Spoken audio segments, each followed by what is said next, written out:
Shri Venkateswara gold తాకట్టులో ఉన్న మీ బంగారాన్ని విడిపించి కొనబడును.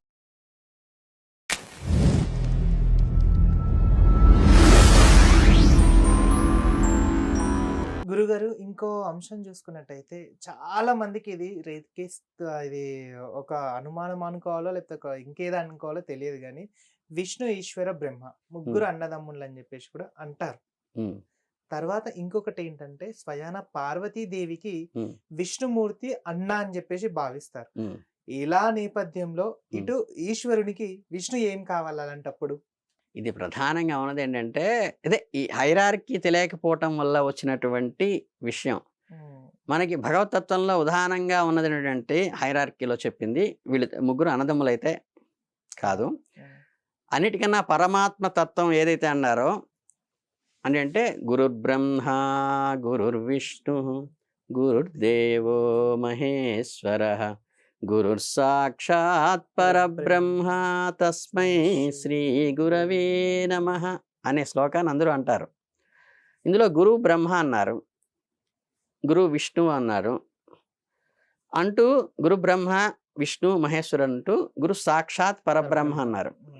ఎప్పుడు కూడా మహాత్ములు నిర్వచించే దాంట్లో పునరుక్తి దోషం అనేది ఉండదు. ఇక్కడ బ్రహ్మను ఆల్రెడీ చెప్పారు, మళ్ళీ సాక్షాత్ పరబ్రహ్మ అని ఎందుకు చెప్పారంటే అసలు ఏదైతే ఆమ్నిపొటెన్షు ఇలా అంటారో అన్నిటి సర్వవ్యాపకుడు సర్వశక్తివంతుడు అని ఎవరైతే అంటారో ఆయన పరమాత్మ తత్వం పైన ఉంటుంది. ఆయన మోక్షకారకుడే. ఇంకా ఈ సృష్టికి ఆయనకేం ప్రకృతికి కూడా ఆయనకేం సంబంధం లేదు. ఆయన కింద ఉండే లేరు బ్రహ్మ విష్ణు మహేశ్వరు. వీళ్ళని దేవుళ్ళు అంటాం. అంటే వీళ్ళకు ఒక భార్య ఒక పిల్లలు ఒక స్ట్రక్చరు ఉంటుంది. వీళ్ళు కూడా మోక్షాన్ని ఇస్తారు. మోక్షాన్ని ఇస్తూ దానితో పాటు వీళ్ళు ప్రకృతిలో కొన్ని కార్యక్రమాలు నిర్వహిస్తారు. డ్యూటీస్ ఉన్నాయి వీళ్ళకి. అంటే ఒకరికి డ్యూటీ ఉందంటే వాళ్ళతో అసైన్ చేసేవాళ్ళు వేరే ఉంటారు. ఆయన పరమాత్మ తత్వం. ఈ బ్రహ్మ అనేది సృష్టి చేస్తారు, విష్ణు అనేది మెయింటైన్ చేస్తారు. ఆయన లయకారకుడు శివుడు. ఆ పైన ఉన్నవాడు పరాబ్రహ్మ, బ్రహ్మ కాదు. ఈయన శివుడు కాదు, పరమేశ్వరుడు, శివుడికి పరమైన వాడు. అట్లాగే మహావిష్ణువు ఆయన ఏదంటే మనం పురుషోక్తంలో శ్రీ సూక్తంలో ఏదైతే చెప్తామో అది ఆయన. కేశవనామంలో ఏదైతే చెబుతామో ఆయన. అందుకని మీరు బ్రహ్మకి పూజ చేసినా విష్ణువుకి పూజ చేసినా శివుడికి పూజ చేసినా కేశవాయ స్వహ నారాయణ స్వహ అంటాం కానీ శివాయ స్వహ బ్రహ్మాయ స్వహ అనం. గోవింద. అలా ఈ 24 నామాలు ఏవైతే కేశనామాలు కానీ పురుష సూక్తం కానీ మంత్రపుష్పం కానీ ఇవి పరమాత్మకు సంబంధించినవి. వీళ్ళకి వేరే ఉన్నాయి, మళ్ళీ స్తోత్రాలు ఉన్నాయి. వీళ్ళు ఇవి తత్వం. వీళ్ళ కింద ఉన్నవాళ్ళు దేవతలు, ముక్కోటి దేవతలు అంటారు. ముక్కోటి దేవతలు అంటే ఏంటంటే వాళ్ళు మోక్షకారకులు కాదు. వీళ్ళు మనకి హ్యూమన్ బీయింగ్స్కి కావాల్సినటువంటి రిలేషన్స్ అన్నీ. అంటే ఒకళ్ళకి డబ్బు కావాలి, లక్ష్మీదేవి ఇస్తుంది. ఒకళ్ళకి చదువు కావాలి, సరస్వతీదేవి ఇస్తుంది. ఒక ఆయనకి జ్ఞానం కావాలి, శక్తి కావాలంటే పార్వతి ఇస్తుంది. జ్ఞానం అంటే దక్షిణామూర్తి కానీ వాళ్ళు ఇస్తారనమాట. అలా విఘ్నాలు కలగకుండా ఉండాలి, వినాయకుడు ఇస్తారు. అలా కుమారస్వామి, ఆంజనేయ స్వామి, వీళ్ళందరూ ఏంటంటే హ్యూమన్ బీయింగ్స్కి కావలసినటువంటి నీడ్స్ ఏదైతే ఉంటాయో భౌతిక జీవితంలో నడవటానికి కావలసినవి వాటికి అనుగుణంగా చేసేది దేవతలు.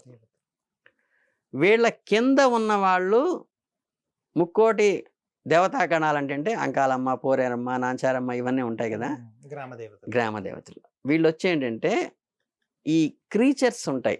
అంటే గోవులు, మేకలు, కోళ్ళు, కుక్కలు, పశు సంపద ఇవైతే ఏవైతే ఉన్నాయో వీటన్నిటికీ రక్షణ కింద చూస్తూ ఈ దేవతా పరివారం అంతా ఆ ఊళ్ళోకి మసూచి లాంటివి రాకుండా, కలరా రాకుండా ఇవన్నీ చూసేటువంటి ఏంటంటే ఆ కింద లేయరు.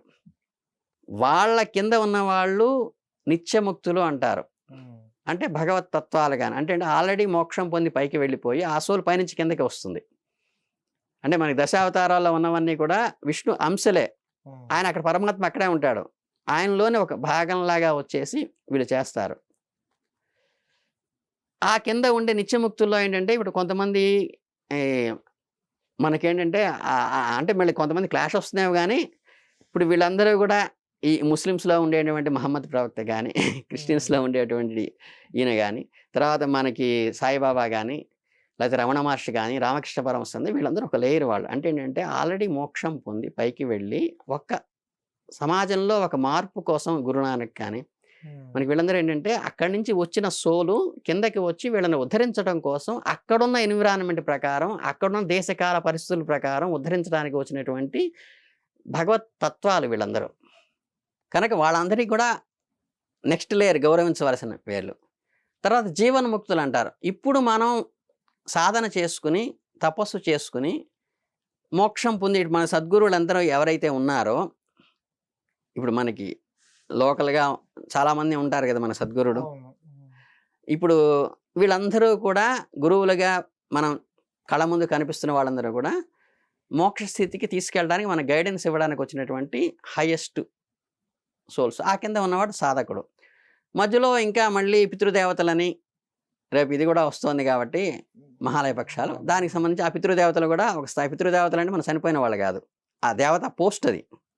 అట్లా ఇంద్రుడు, అగ్ని, వరుణ ఇవన్నీ పోస్టులు. ఆఖరికి ధ్రువ నక్షత్రం కూడా పోస్టు. సప్త ఋషులు కూడా పోస్టులు. అంటే కాన్స్టెంట్గా ఒక వ్యక్తి ఉండడు అక్కడ. ఇవంటి అంతర్నీలంగా వెళ్తుంటే లోపల డెప్త్ ఉండేది ఇవి. కనుక ఇందులో వచ్చింది ఏంటంటే, ఇక్కడ వచ్చింది బ్రహ్మనాయన. మీకు ఆయన ఇలా పడుకుని ఉంటే ఆయన బొడ్డులోంచి వస్తుంది, నాభిలోంచి ఉద్భవించిన వాడు బ్రహ్మ.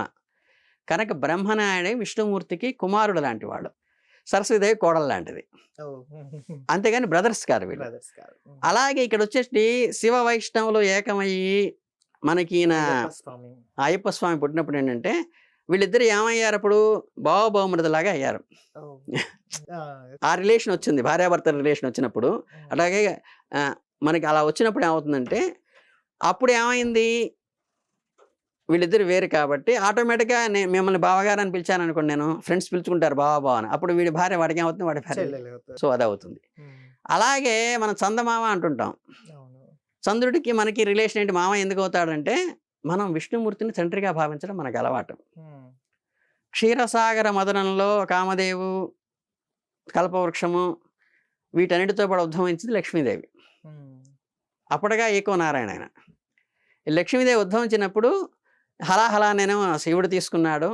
అలా తీసుకున్నప్పుడు లక్ష్మీదేవిని వచ్చేసి ఆయన వరించి ఆయన నమస్కారం పెట్టి నేను ఆయన స్వీకరించాడు. సో అప్పటి నుంచి తండ్రికి భార్య అయింది కాబట్టి మనకి ఇక్కడ గంగాదేవి కనుక ఎలా అయిందో, తండ్రికి భార్య అవటం వల్ల ఆవిడ అమ్మ అయింది. ఆవిడతో పాటు క్షీరసాగరంలో ఉద్భవించిన వాడు చంద్రుడు.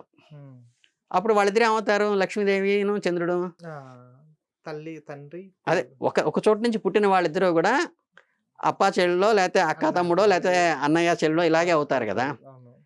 అందుకని మనకి విష్ణుమూర్తితో రిలేషన్ ఉంది, ఆయన తండ్రిగా భావిస్తున్నాము. లక్ష్మీదేవి ఆవిడ స్వీకరించడంలో ఆవిడ తల్లిగా భావిస్తున్నాము. ఆయనతో ఒకేసారి పుట్టినవాడు కాబట్టి చంద్రుడి మామయ్య అంటున్నాం. దీని వెనకాల ఇంత పరమార్థం. అది లోపల ఏంటంటే ఇవి ప్రాథమికంగా ఎక్కడ స్టార్ట్ అయిందని చూసుకోవడానికి ఈ నాగవల్లి అనేది కూడా తమలపాకు అప్పుడే పుట్టిన తర్వాత చివరిలో అని, అందుకనే దానికి ప్రతి కార్యక్రమాల్లో శుభకార్యంలో కానీ అసకాపకార్యంలో కానీ ఖచ్చితంగా దాన్ని వాడతామని, అట్లాగే నారికేళంలో పంచతత్వాలు ఉన్నాయని, ఇవన్నీ ఏంటంటే డీప్గా వెళ్తే వస్తుంది మన లోపల. అందుకని ఏంటంటే యాక్చువల్గా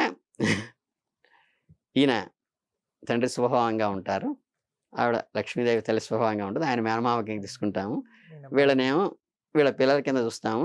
అట్లా బ్రహ్మ మానస పుట్టు సనక సనందరాజులు అంటే బ్రహ్మకి పుట్టిన వాళ్ళగా.